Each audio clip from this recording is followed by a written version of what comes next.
नमस्कार। सिद्धार्थ भक्ति चैनल निवेदित भक्ति संगम कार्यक्रम आउ गोटे नुआ अध्याय को आपण मानू स्वागत। भक्ति संगम जोठी स्वर सहित समर्पणर संगम आपण माने सुनंती देखंती केमिति भक्ति आवेग आ संगीतर अपूर्व समन्वय एकाठी होई रहिचंती। सेठी आम सहित अछंती गायिका सौम्या समाप्ता मिश्र, अछंती मध्य वाद्यशिल्पी बंधुगण। जो भक्ति गीतिकाटी सहित आमे आपण मानक पाखरे पहुँचीचु ताहा कविसूर्यंक चंपू। चंपू चंपू अर्थात जहा दीप्तिमंत, जहा उज्ज्वल उज्ज्वलता प्रदान करे बोली, हृदय को दीप्त और उद्भासित करे बोली सते जेमिति ना तार चंपू। गद्य आ पद्यर समन्वय चंपूर संरचना जोठी गीत भी अच्छी कथा भी अच्छी। कविसूर्यंक किशोर चंद्रानंद चंपू गोटे अपूर्व सृष्टि भाव ए जातिर प्राणरे नूतन स्पंदन तैयारी करिछि। प्रथमे आज घ चंपूरु पदटीए शुणा जाऊ, तापरे ए विषय रे आगो को कथा है। भक्ति संगम घिनाई आंबे जेते कहिलु रे, घिनाई आंबे जेते कहिलु रे, घिनिलु नाही बाला पहिलु रे, घिनाई आंबे जेते कहिलु रे, कृत घटकु शिखी शिखा पाखरे राखी, कृत घटकु शिखी शिखा पाखरे राखी, शिरीष देहा एहा सहिलु रे, घिनाई आंबे जेते कहिलु रे, घिनाई आंबे जेते कहिलु रे।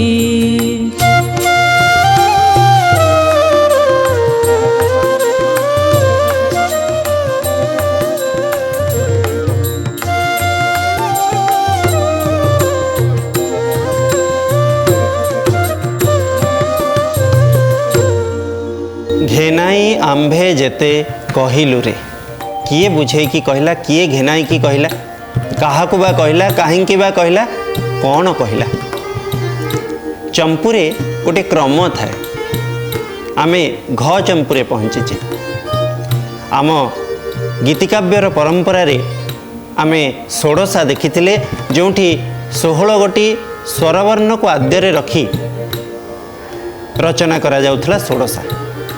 परे आमे 34 देखिले, व्यंजन वर्ण को गुरुत्व दे रचना करागला 34 34 गोटी व्यंजन वर्ण। एबे जेतेबेले आमे चंपूरे पहुँचुचे सेठी मध्य अक्षर क्रम रे ही ए कथावार्ता। चंपूरे संलाप अछि, कथावार्ता अछि, उक्ति और प्रत्युक्ति अछि।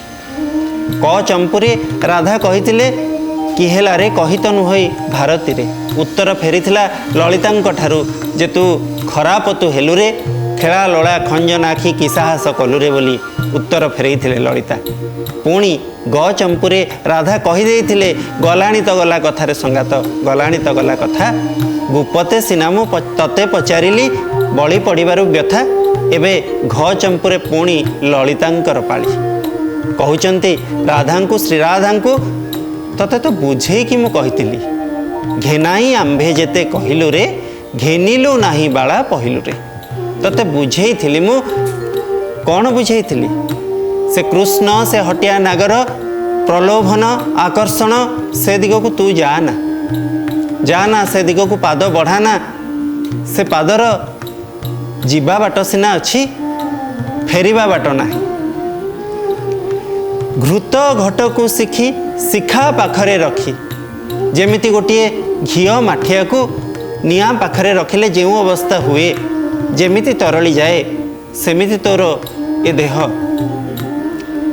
श्रीकृष्ण सते जेमिति गोटे नियार धास एवं निया धास पाखरे घीओ माठियार स्थिति जहा सेई परिस्थिति वर्तमान राधा तोर हेची बोली ललिता बुझौचंती।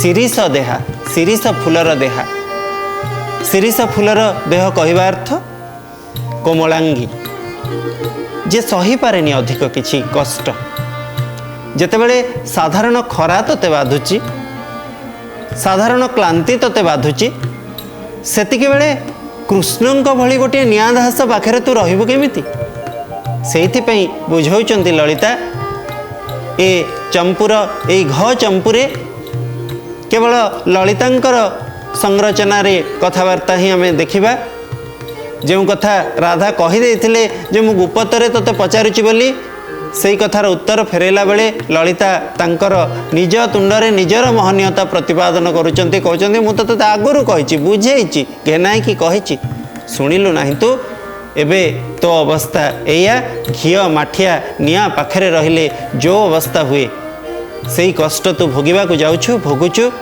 तोर कोमलांगी शरीर कोमलांग तोर श्रीकृष्ण रूपक अग्निर पाखरे पहुँची गला परे आउ तू केमिति कष्ट पांतुनी बा कौन कहउचंती परवर्ती पदरे सुना जाऊ।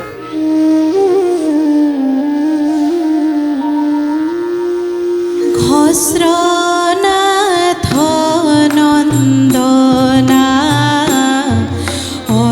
अनाउणी के मना घस्रनाथ नंदना अनाउणी के मना करू जे खाऊ हटी करू जे खाऊ हटी चाहिलु रे घटी सारी की करे नहीं की बीबे करे घटी सारी की करे नहीं की बीबे करे मोहानबरे अबगाहिलु रे घिनाई आम्बे जेते कहिलु रे घिनाई आम्बे जेते कहिलु रे।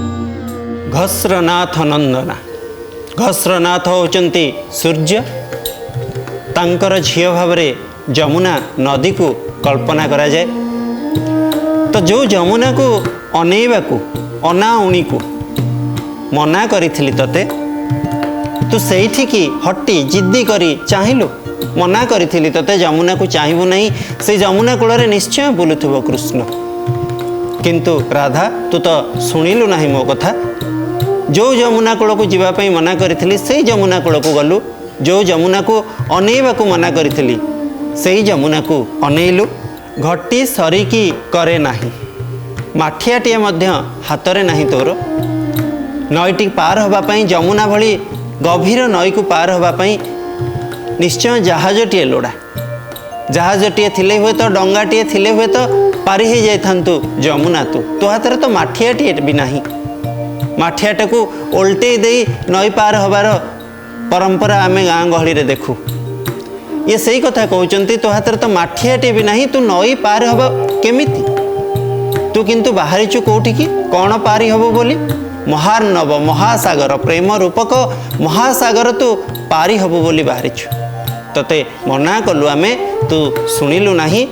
माठियाटे भी हाथ में नहीं तोर, तू जमुना कूଳରେ आसी ठिया ହେଇଛୁ ଏବଂ ପ୍ରେମର ଯେଉଁ ମହାର୍ଣ୍ଣବ ମହାସାଗର ତାକୁ ତୁ ଅତିକ୍ରମ କରିବୁ ବୋଲି ବାହାରିଛୁ ରାଧା। କ'ଣ କହୁଛନ୍ତି ଦ୍ୱିତୀୟ ପଦରେ ଦ୍ୱିତୀୟ ଅନ୍ତରାରେ ଶ୍ରୀରାଧାଙ୍କୁ ଲଳିତା ଶୁଣିବା।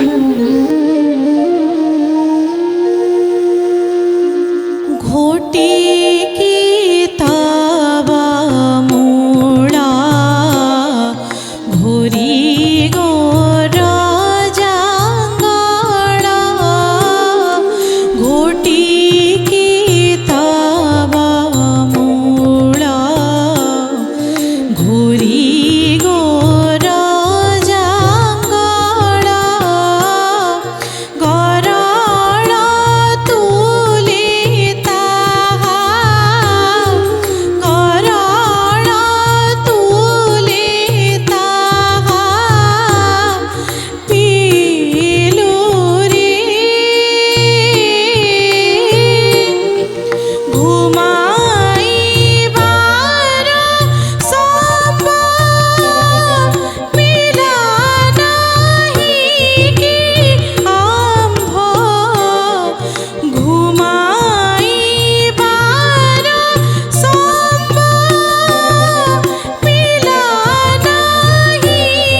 कितब मूल दुईटी विषाक्त द्रव्य कथा ये कहुच्छी कितब आउ जांगल। धुतुरा बोली कथित भाषा रे कहती, लह लंगलिया कहती जांगल को। तो ये प्रेम ये कृष्ण प्रति आकर्षण ये तो गोटे विष, हलाहल विष। से विष मृत्यु अच्छी सीना मोक्ष प्राप्तिर संभावनाटी अच्छी, किंतु एक कथा कहना ललिता। ललिता कहते से जो विष से विष पाक तू जाऊचु आउ जानी शुणी यही विषाक्त द्रव्य को पान करुचु, गरल भली विष भली पान करुचु। किंतु आश्चर्यर कथा जेमिति विष को विष काटी दिए सेमिति ए विष पान करने सत्वे तू मृत्यु तो दूरर कथा टिकिए भी घुमाइलु नहीं। अर्थात ए विषर प्रभाव तो उपरे लेस मात्र पड़िला नहीं। कहते घुमाइबार संभविला नहीं, किंतु विष तो विष, से विषर प्रभाव तोते हुए तो मृत्यु मुख को नहीं पारे। महनीयता प्रतिपादन करुचंती ललिता। निज तुंडरे निजर आंभ सुजेगु सिना बंची अइलु रे, आमे माने थिलु बोली सिना तते सेठु दूरे आनिलु, कृष्णंक ठारु दूरे आनिलु। जो महाविष आड़कू महाकाल आड़कू तू पलाउथुलु, आमे तोर पदपात को अटकई देई सते जेमिते तते जियाई रखिलु, बंचई रखिलु बोली कहउचंती ललिता। कौन कहउचंती परवर्ती पदरे शुणिबा। घिनी घिनाई जाई कहिबा सम जाई, घिनी घिनाई जाई कहिबा सम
ललिता कहउचंती घेनी घेनाई जाई कहवा समझाई आ उपाय किछि नाही सखी जीवा आमे घेना घेनी करी अनुनय विनय होई कृष्णଙ୍କ पाखरे शरण पशिबा तांको बुझेइबा कहवा समझाई बुझेइबा तांको जदि सीए ही यार किछि समाधान रो बाट बाहर करिवे नहले आउ उपाय कौन चाहि तो देइछु तू से चाहिबा सहित से महार्णवरे तू बुड़ी सारिछु आउ सेठू मुकुलिबार बाट नाही फेरी आसीबार बाट नाही तू वर्तमान सेठी ही समाहित घटना विरहरे अवश्य तजहरे तोघेनी आत्मघाती होइलु रे उपाय नाही किछि सखी ए जो विरह ए जो विच्छेद चाहिदेला परे थरे प्रेम रे पड़ीगला परे कृष्णंकर जो ज्वलन जो विषर ज्वाला ताहा आउ संभाळिबा कष्ट सेथिरु वर्तिबा कष्ट तेणु एमिति भी हेई पारे आमे तोरी लागी ही आत्मघाती हबाको बाध्य हबु घटना विरह रे ए जो आत्मघाती हे जिबार पर्व शब्दटी देखंतु घटना आमे कथित प्रयोग बेले अधिकांश समय घटना बोली कहीदो अघटन बोली कहीदो किंतु प्रकृत शब्द घटना न नुहे न ताको ही प्रयोग करुचंती ए जो घटनाटी घटीगला हुए तो अघटनटी घटीगला राधा कृष्ण को चाहिदेले बोली ललिता कहउचंती सेतिकी बेले ए प्रक्रिया सते जेमती गोटे आत्मघातर प्रक्रिया आत्महत्यार प्रक्रिया जदि ए प्रक्रिया रे सफलता न मिले जदि पूर्णता न मिले जदि राधा और कृष्ण परस्पर ठारू रही जाती दूर रे एवं राधांकर ए विरह जनित दशा आहुरी तीव्रतर हुए तेबे आम भाग्य कौन हेबो बोली ललिता वर्तमान चिंतार एवं उपाय किछि नाही सखी तोरी लागी से थरे चाहिदबा लगी आम अवस्था एमिति हेलानी जे आमको मध्य आत्महत्या करने को पड़ पारे ए उक्ति प्रत्युक्तिर पर्व रे ललितांकर वक्तव्य कौन कहते शुणा जाऊ प्रथमे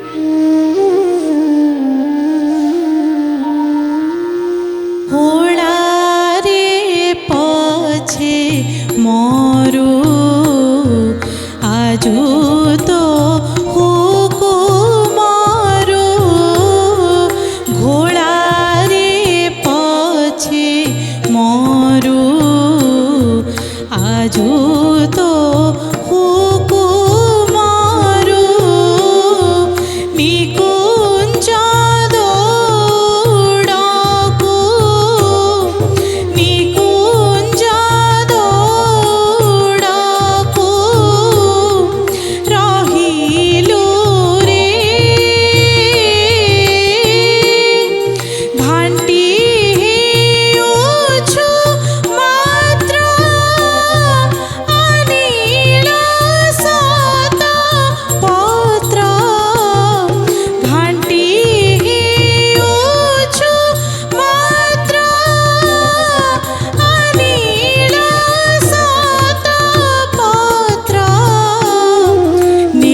आउ तो उपाय नहीं घोड़ा रे पछे मरु घोड़ा घोड़ी हवा बोली आमे कथा कहू गोड़ हाथ घोड़ी हुए बोली आमे प्रयोग करूँ कष्ट हुए क्लांति हुए बिंधा हुए ये सही कथा ही कह जाउची साधारण कथाटे को केमिति प्रयोग करुचंती कवि सूर्य जे तोरी कथा आमे मानिबू आ निकुंज को दौड़ू कुंज वन को दौड़ू कृष्ण पाखक जीवु बारंबार जीवु यही अनुनय नहीं कि जीवु जे से तोते स्वीकार करंतु हौ पछे गोड़ बिंदु पछे अर्थात बारंबार जीवाकू पड़ू पछे घांटी होउछु मात्र अनील शतपत्र नेत्रा जे नील संपूर्ण रूपे नील सही पद्म नील पद्म भली जो आखि अर्थात राधा आखि को कह जाउची नील पद्म भली आखि बोली जोटी सौंदर्य अच्छी और रहस्य भी अच्छी गभीरता भी अच्छी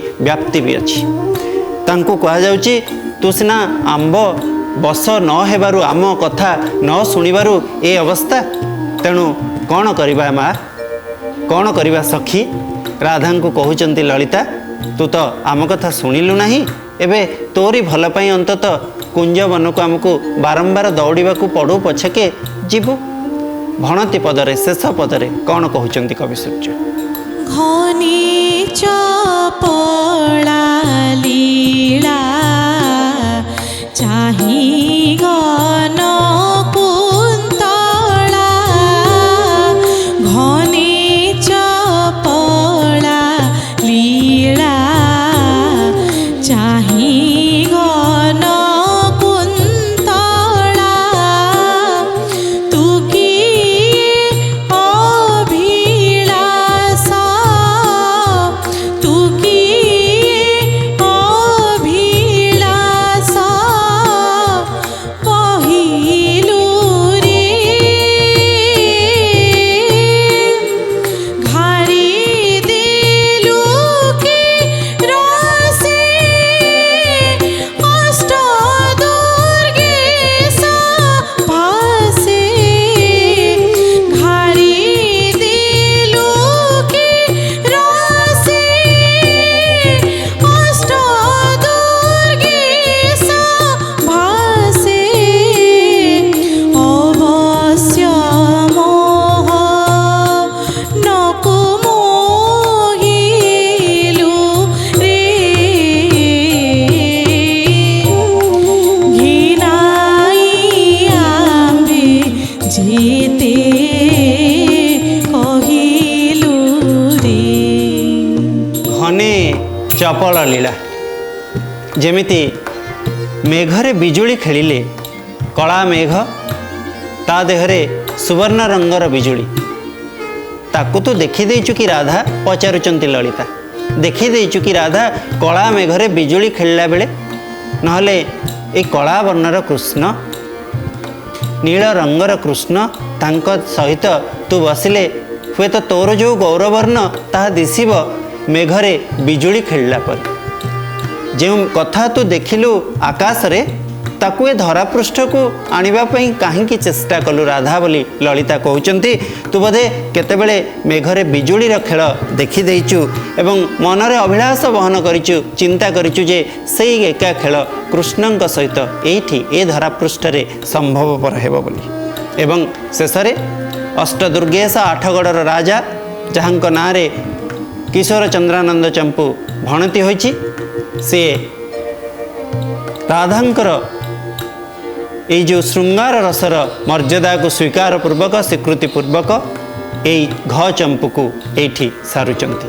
ଯଦିଓ ମୂଳ ରଚୟିତା କବି ସୂର୍ଯ୍ୟ, କିନ୍ତୁ ଭଣତି ହୋଇଛି ଆଠଗଡ଼ର ରାଜାଙ୍କ ନାଁରେ।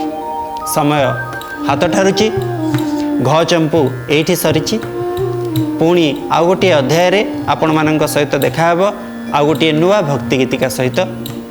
କାର୍ଯ୍ୟକ୍ରମ ସମାପ୍ତ କରିବା ପୂର୍ବରୁ କେବଳ ଏହି ଗୀତିକାର କିଛି ଅଂଶ ଆପଣମାନଙ୍କୁ ଶୁଣାଇବା ପାଇଁ କହିବି ସୌମ୍ୟାଙ୍କୁ।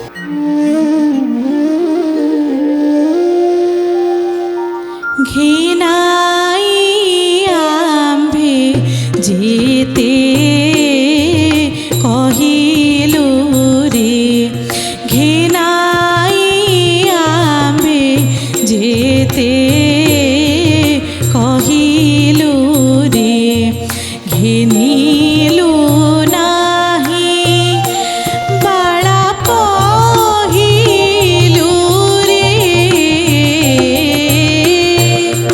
ঘিন